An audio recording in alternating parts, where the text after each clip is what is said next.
So you come from Ireland, and how you like Germany? Love Germany. We love coming playing here. The audiences have been very kind to us when we perform here. The atmosphere is always great at our shows. You know, people, they often ask us, is it different when you play in different parts of the world? But we're just one of those bands that have, you know, must be the luck of the Irish, because when we come here, there's a great atmosphere. Plus there's a lot of Irish here too that come out to our shows, so we're kind of like an excuse for them to get together. And when they do, they make a lot of noise. They don't need a lot of an excuse either.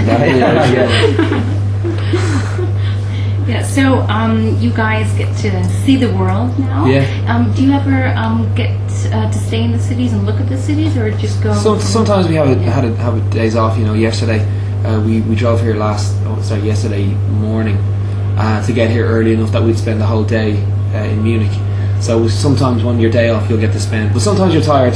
But you know, half the crew might go out, half might stay in. But it's it's always fun to go. Most often though, it's looking through a window at everything, you know, because you're in a tour bus, in a van or a plane, planes, trains and automobiles. It's a little bit like that sometimes, you know.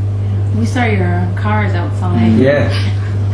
So do they drive through all of Europe? Everywhere we drive, everywhere in the bus. Yeah. Wow. We live on a bus. Yeah, you get to sleep through all the travel, which is great. If we were to fly, we'd have to do security checks and bring our bags and do all that, and that's it's just time that we could spend sleeping on a bus. So it makes sense to just drive, you know, just sleep through the night.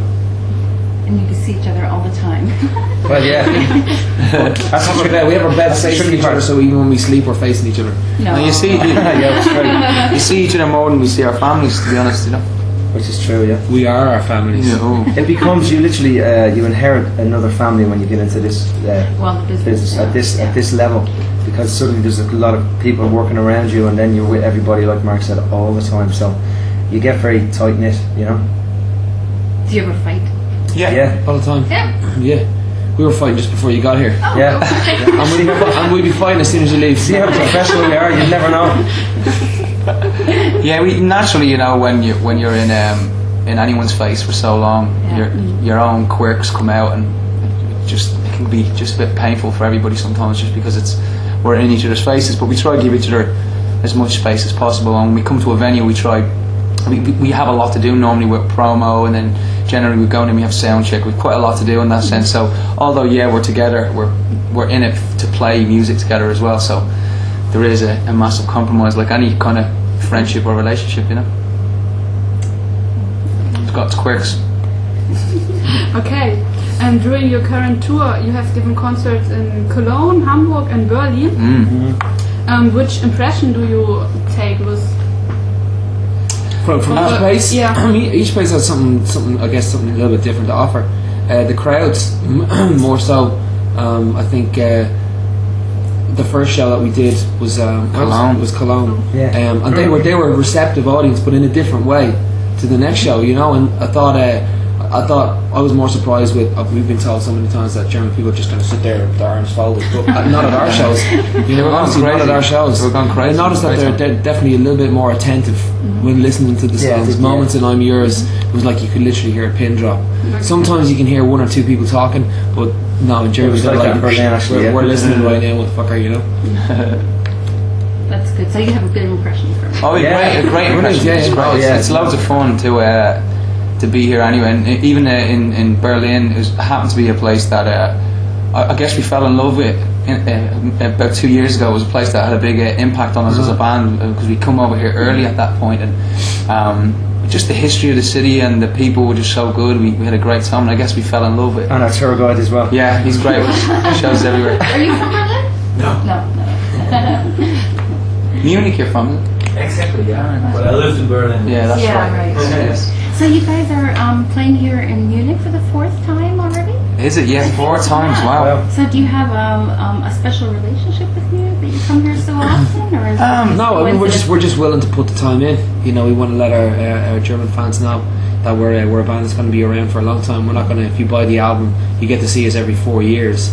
You know, as a band, we want to make sure that we're in marketplace. Excellent. We're always around, and we're always there for our fans if you guys want to go see us. You know. Excellent. Yeah. Good. So we're hoping for more.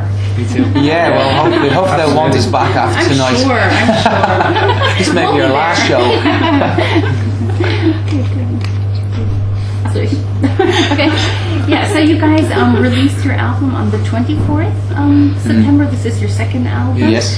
So often we know that so the second album is difficult because it's competing with the first and all that. So how do you feel about your second album? I think we went into the second album with a very positive mind frame because from producing back in the day, myself and Danny had a lot of experience producing and working with other bands. We noticed that a lot of bands would also not like their first record and would say, I want to beat my first record or I want to do better than my first record.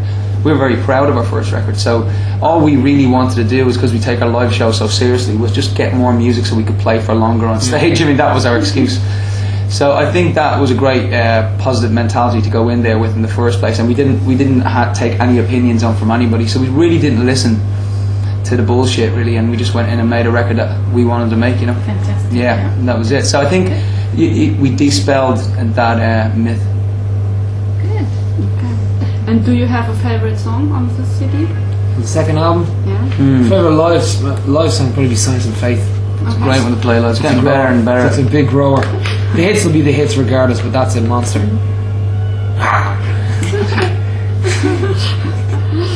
Okay, and first you wrote songs for other artists and now you write it for yourself. What is the difference between when you write it for yourself, for the script, and for other artists? Whenever we write a song, we're always thinking of our own situations in them, and I think the reason why giving those songs to other artists is tough because they don't necessarily understand the reason why you wrote the song in the first place.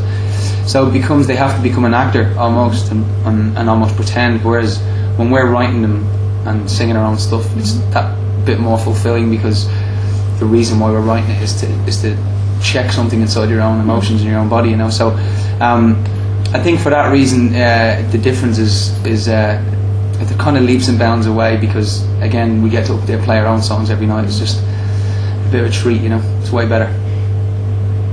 And you always play and play and play. Do you ever not feel when you're playing your songs? No, you can't. Not with this band. Honestly, the songs are too high. If you don't believe the songs, you won't sing them. I'm telling you now. Now you have to be in a specific. Don't fuck around. I suppose it's like a bit of a diary that we've written about our lives, and it's in kind of an odd way we share that with the public, and we allow them to see our emotions. We wear our hearts on our sleeves that way. So I suppose when every night you get on stage, you kind of have to open those wounds again in order to remember why you wrote the song in the first place. Right. That's what we kind of do. We try to center ourselves before every song and remember, you know, get that back into your system, because if, like Dan said, if we don't believe it on stage, then nobody is going to believe us. Plus the adrenaline of walking out in front of 2,000 to 3,000 people all looking at you at the same time. That makes It's enough to scare any bear away. that makes you want to play well, you know. Yeah. So you feel that, and then you feel everything. Yeah, so what is it for you to hear your music on the radio, going around the world now, being popular? What's that kind of... It's like, I suppose, validation for years of struggle, because we've all, in our own ways, been trying to get to this place that we're in now, and to be driving along in a car. It happens all the time, like in taxis and stuff, and you just hear the music come on. You actually forget for a moment that it's actually the band that you're in. Exactly. And then it clicks with you and go, oh my God, I'm in a car, and this is us. It's a great feeling. It's the best feeling in the world. It really is. So it's a great approval of your work that you've well, done. you know, the thing is, like Glenn said, you pour so much hard work into that. It's the same for our live show. We put so much hard work into all those areas of our career that when it does happen, I suppose, while it's slightly embarrassing because you're in an embarrassing situation, sometimes your video is playing. You know, once he's sitting beside us, we're done. Yeah. So, you know, suddenly people notice you and things like that. So it can get funny in a way, but and like Glenn says, it's very flattering that people are playing our music. So, you know, like you say, it's validation for all the hard work that goes in, you know. Yeah, very good. So, even if you're very successful, also sometimes you're confronted with blows of fate, such as death of beloved ones or financial crisis. Does that kind of bring you back to reality?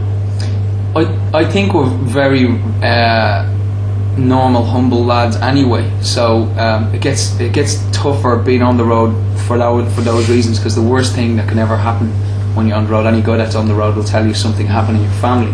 It's never something happening to yourself or something happened to one of the crew or the band. It's always something happening at home when you're not there. So yeah, it does. It keeps you grounded actually all the time, because you're always aware that we live a kind of a double-edged sword sort of life, where while we really want to be away and want to be successful and want to play our shows every night, I suppose the flip side of that is missing your loved ones, you know. So anything happening, deaths or anything like that, is always, I think, a bit more impactful when you're not there, you know. Yeah, I understand. So do you then go back home? Yeah, we do quite as much as possible, really. I mean, as much as a touring band can, you know. We will tour Europe and after Europe, the UK. So we will get a chance, I suppose, to see our families. But then we go off to Australia straight after it, and then Asia and America then after that. So we'll probably be gone to November, so to speak. Yeah. Yeah. So you're going to be on the road every day until November? Yeah. Wow. Practically, yeah. We have been. Yeah. Since. Yeah. It's funny that, you know, people say to us, do you not get scared when you see that in your diary? I think at the start of all of this, in the first year, we would have, but the fact that we've had 3 years of doing this is our 4th year now. We've kind of done the lap a couple of times, so it's not so scary now. We know what to expect. We're more ready for it, but it is a bit intimidating when you look and you realise I'm away all this time. But the best part is getting on stage, and once you get up there, you forget about all that. You know, that's the magic. Okay. Now we have spoken a lot about the script. How did it come to your band name? We lived in, I suppose the band started in LA, Los Angeles, and then I suppose myself and Danny had lived there for quite a long time and spent a long time out there. So we always had to wait until we had a bulk of work, music together before we could. You can't name something without knowing what it kind of is, like naming a baby before it's born. So we had to take a look at our music a little bit, and in our music, as you probably know, it's a lot of themes, and it feels like mini movies. They feel like, I suppose, we're able to be the narrator sometimes. We're able to just jump around those different voices here or there. And the script was just a term that we would throw around an awful lot. We'd always say, what's the script meaning, what's happening, what's up? And I suppose just writing the words down, the script just stuck with us, because it very much so talked about our music, and I suppose encompassed all our little stories and mini movies, like we call them, you know. Do you have some more questions? Because I have the special last one. You're holding it back. Special question. So you guys played with Paul McCartney. Yes, in New York, in Shea Stadium. So how was that feeling? Incredible. Yeah. I mean, you're walking out into, it's almost like, I suppose, the Colosseum in Rome. It's such a big place. You just, everywhere you look, there's people. We were, yeah, we were waiting for him to say that when we walked out. It was amazing to get to do that. The best part of the gig for me was meeting Paul McCartney. He came backstage before we went out, and we were all building ourselves up for this massive show, and there was a knock on the door, and he came in, and he was just a lovely guy. He really, you know, it was great to see somebody as big as he is, one of the biggest musical figures in the world, one of the greatest songwriters out there, and to meet him as a person, to see how down to earth he was, and so normal and genuine, you know what I mean? It gave us a great idea of what to aim for as our career goes on, is just to stay, you know, grounded and down to earth like him. But also we got to watch him perform then, and that was like a masterclass in performance, because he's a Beatle, you know what I mean? And he played for 2.5, 3 hours, and his voice got better as the night went on. So it was an incredible experience for us, but I was very nervous. But once I got out there and started to play, it got easier, you know. And then I realised, hey, we can go and play in these big stages too. You know, we're able to do this. So is it different than playing in a small stage?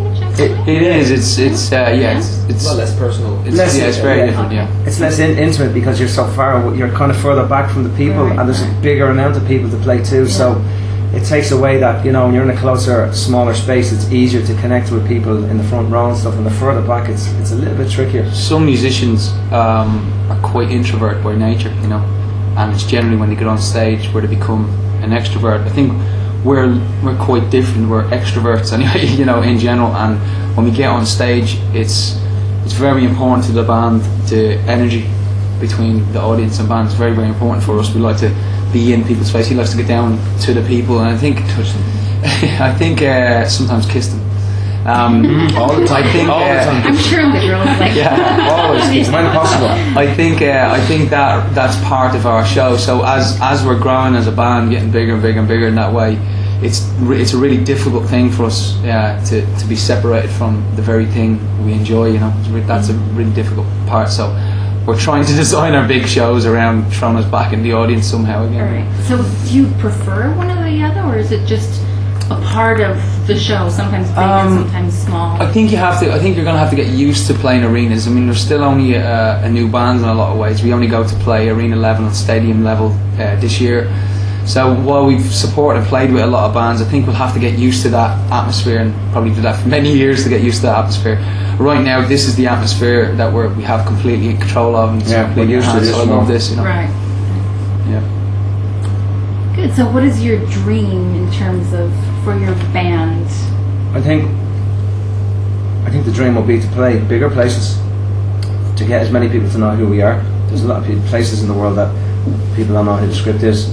Yeah, I think just to keep growing as a band, keep growing our fan base, and try and keep making great music and putting on better shows. Just keep getting better and better all the time, and hopefully get onto the biggest stages that are out there, which are out there and waiting for us. I hope.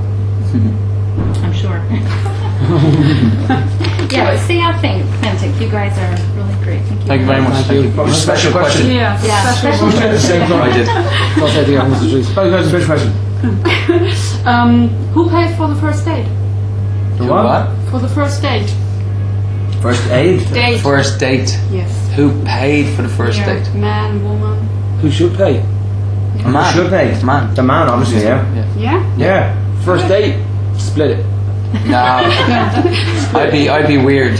Yeah. No, the man has to. I wouldn't even tell the girl. I'd pay it before she even knows there's a bill. The man has to split it. I would do that. Okay, Yeah. that's very good. She'd never know. Split it.